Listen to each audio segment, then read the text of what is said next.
नमस्कार साथियों, LP Mishra academy में आपका बहुत बहुत स्वागत है। आज हम मैथमेटिक्स का एक नया टॉपिक स्टार्ट करने चल रहे हैं, shares and dividends. Shares and dividends ये आईसीएसई बोर्ड क्लास 10th का टॉपिक है। पिछले 2-3 सालों से जब सिलेबस रिड्यूस हुआ था कोविड के कारण, तब ये एग्जाम्स में नहीं आ रहा था। तो 2-3 सालों के बाद ये फिर से ये चैप्टर इंक्लूड हुआ है, तो बहुत सारे बच्चों को इसमें प्रॉब्लम हो रही है। तो आज इस चैप्टर को मैं बहुत ही आसान लैंग्वेज में आप लोगों को समझाऊंगा। आज इस चैप्टर का इंट्रोडक्शन होगा, शेयर्स होता क्या है, डिविडेंड्स होता क्या है, और इनके फॉर्मूलों को मैं एक्सप्लेन करूंगा। इसके नेक्स्ट वीडियो में मैं इसके क्वेश्चन करवाऊंगा। तो हम लोग सबसे पहले ये जानने की कोशिश करते हैं शेयर क्या होता है, शेयर्स क्या होते हैं। तो शेयर्स वो होते हैं जैसे किसी को कोई बिजनेस स्टार्ट करना है, बिजनेस स्टार्ट करने में बहुत लार्ज अमाउंट मनी लगती है।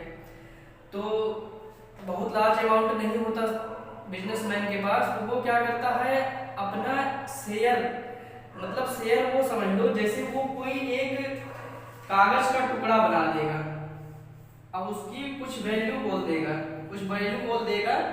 जैसे बोल देगा ये 100 रुपीज, वो कागज का टुकड़ा, उसकी गारंटी वो कंपनी वाला देगा कि ये 100 रुपीज का है। क्या है? 100 रुपीज का। तो बहुत सारे लोग इस शेयर को परचेज कर लेंगे। क्या कर लेंगे? वो तो कागज का टुकड़ा देगा, उसके बदले में वो लोगों से बहुत इसके क्या होगा, इस पैसे को लेगा। तो वो 100 रुपए शेयर के बहुत सारे लोगों को दे देगा। तो यही क्या होता है, शेयर जारी। तो क्या कहते हैं, उसने कंपनी ने शेयर जारी किया है, तो शेयर की कुछ वैल्यू रखेगा, इस वैल्यू को ही बोलते हैं हम लोग इसकी फेस वैल्यू। इस शेयर में जो लिखा रहेगा उसको बोलेंगे face value of share. Face value या इसको नॉमिनल वैल्यू भी बोलते हैं। क्या बोलते हैं? नॉमिनल वैल्यू या फेस वैल्यू। ये हो गया। उसके बाद एक वर्ड और आया है चैप्टर में, डिविडेंड्स। डिविडेंड्स मतलब जैसे कोई शेयर खरीदेगा, ऐसे ही तो कोई खरीदेगा नहीं शेयर, तो कंपनी को शेयर का मतलब उस कंपनी में पार्टिसिपेट कर गया। जैसे जितने परसेंट वो शेयर खरीद लिया, उतने परसेंट का वो उस कंपनी में शेयर होल्डर बन गया। मतलब कंपनी को प्रॉफिट होगा, बिजनेसमैन को प्रॉफिट होगा, उसी के अकॉर्डिंग जो शेयर खरीदा हुआ होगा उसको, उसी को क्या बोलते हैं, डिविडेंड। डिविडेंड को एनुअल इनकम भी बोलते हैं। जैसे कोई शेयर खरीदा तो वो साल भर में कितना प्रॉफिट हुआ, उसी को डिविडेंड या एनुअल इनकम बोलते हैं। क्या बोलते हैं? Annual income. तो इसमें उसके बाद जैसे जो शेयर 100 रुपीज का है, तो अगर कोई कंपनी है बहुत अच्छा ग्रो कर रही है, बहुत अच्छा ग्रो करे, तो उसके शेयर की वैल्यू बढ़ जाती है। क्या होती है? वैल्यू इंक्रीज हो जाएगी। वैल्यू इंक्रीज है तो ये फेस वैल्यू तो 100 ही रहेगी, लेकिन इसी का शेयर कुछ और पैसे में बिकने लगेगा। इसका शेयर मान लो 120 रुपीज या इससे भी ज्यादा बिक, क्योंकि उसके शेयर की वैल्यू बढ़ गई है, क्योंकि उसकी कंपनी ज्यादा ग्रो कर रही है, तो उसकी मार्केट में उसकी शेयर की वैल्यू, वही शेयर अब ज्यादा का बिकने लगेगा। तो जैसे जैसे कंपनी ग्रो करेगी, शेयर की वैल्यू बढ़ती जाएगी, तो वैसे वैसे जो खरीदेगा उसको प्रॉफिट भी ज्यादा होगा, उसको डिविडेंड भी ज्यादा मिलेगा। तो नॉमिनल वैल्यू या जो शेयर में जो लिखा होता है, या शेयर की फेस वैल्यू, जितने का ओरिजिनल में शेयर होता है।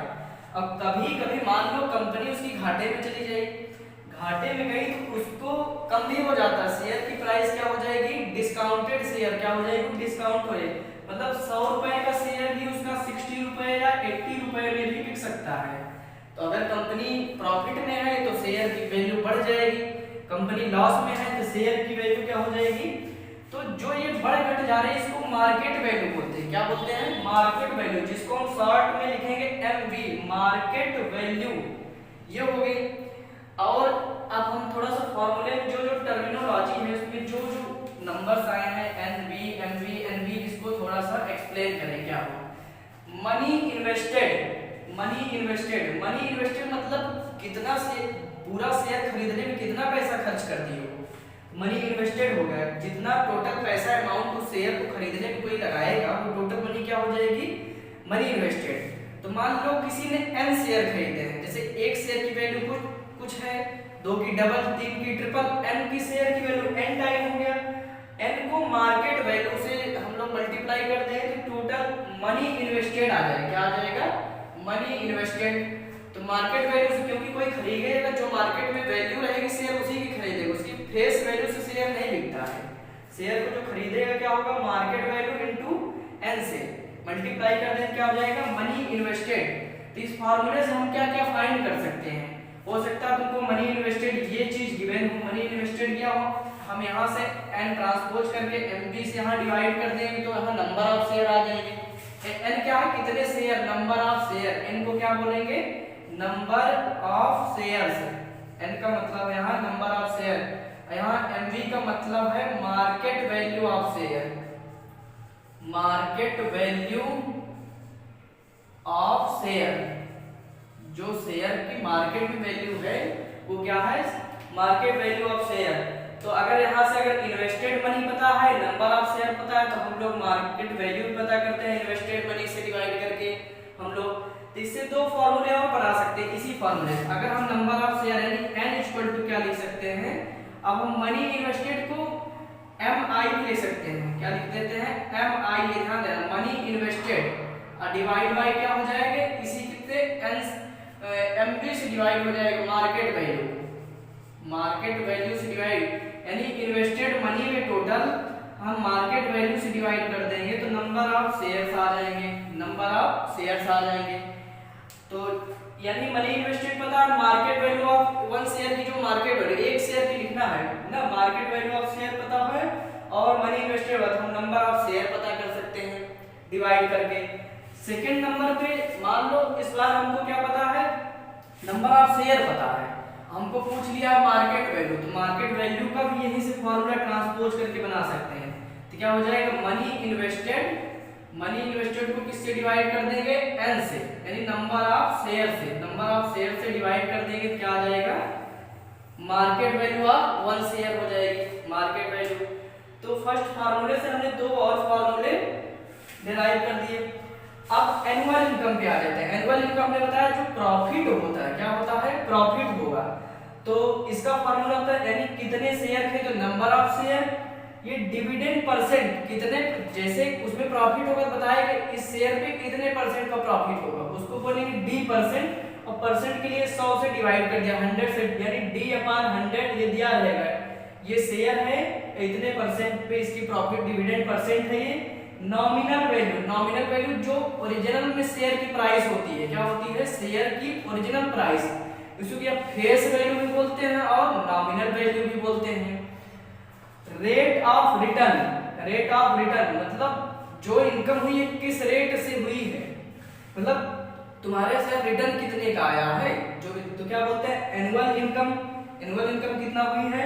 इन्वेस्टमेंट टोटल यानी इन्वेस्टेड मनी जो यहाँ पे हम लोग किए थे और मल्टीप्लाई बाई 100, इससे जो आएगा परसेंट में आंसर आ जाएगा।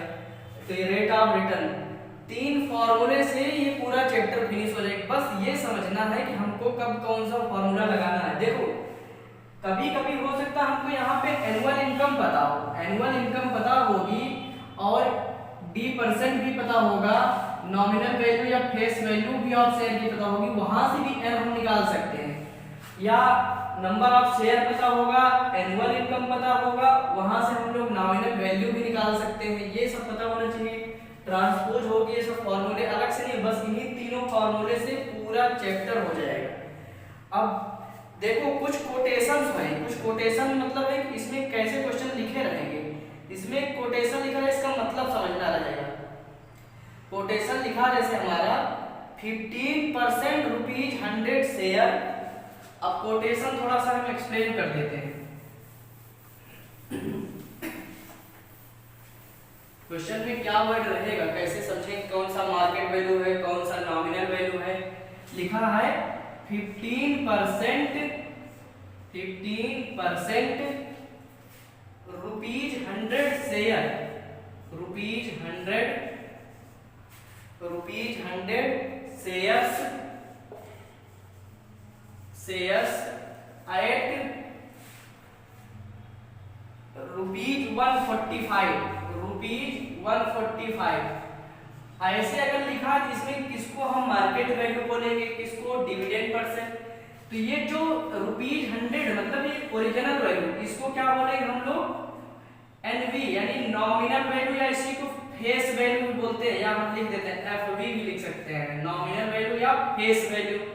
अब ये शेयर यानी इंक्रीज हो गया, इसकी प्राइस क्या हो गई 140, ये क्या हो गई है मार्केट वैल्यू, क्या हो गई है मार्केट वैल्यू ऑफ शेयर, क्या है मार्केट वैल्यू ऑफ शेयर।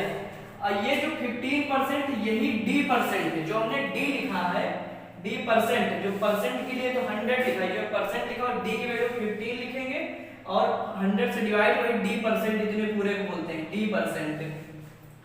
तो इस कोटेशन का इसका मतलब एक चीज और, कभी कभी दे देता प्रीमियम पे है, कभी कभी ये नहीं देगा कि ये 140, बोल देगा कि 45% प्रीमियम। इसका मतलब जो शेयर 100 का था उसमें उसी का 45% निकाल के ऐड कर देना है, प्रीमियम का मतलब होगा। अगर शेयर प्रीमियम मतलब है इंक्रीज हुआ है उतने परसेंट, या परसेंट में नहीं उसकी वैल्यू दे देगा 20 रुपीज प्रीमियम, तो 20 रुपीज ऐड कर देंगे। अगर 20% प्रीमियम है तो 20% हम निकाल करके 100 में उसी नॉमिनल वैल्यू जो फेस वैल्यू है उसमें ऐड कर देंगे, तो प्रीमियम लिखा रहेगा। या तो डिस्काउंटेड मनी, भाई शेयर की वैल्यू हो सकता है कम हो जाए, हमने कहा अगर कोई कंपनी है उसका शेयर घाटे में चला गया, लॉस में चली गई, तो उसकी शेयर की वैल्यू कम हो जाएगी, तो क्या बोलेंगे डिस्काउंट में मिल जाएगा, मतलब रहेगा 100 रुपीज नॉमिनल वैल्यू या फेस वैल्यू उसकी 100 रहेगी और कम का मिलेगा शेयर। तो ये हो गया, ये सब कोटेशन लिखे रहेंगे। तो सिर्फ इन्हीं 3 फार्मूलों से ये पूरा चैप्टर हो जाएगा। नेक्स्ट वीडियो में हम लोग इसके क्वेश्चन करेंगे, उसको समझेंगे, पूरे एक्सरसाइज हम लोग सॉल्व करवाएंगे, कम से कम 3-4 पार्ट में हम लोग इस चैप्टर को फिनिश करेंगे। आपको ये आप लोगों को वीडियो कैसे लगा, सब लोग लाइक कमेंट और एलपी मिश्रा एकेडमी चैनल को सब्सक्राइब करिएगा और अपने दोस्तों को शेयर करिएगा। धन्यवाद।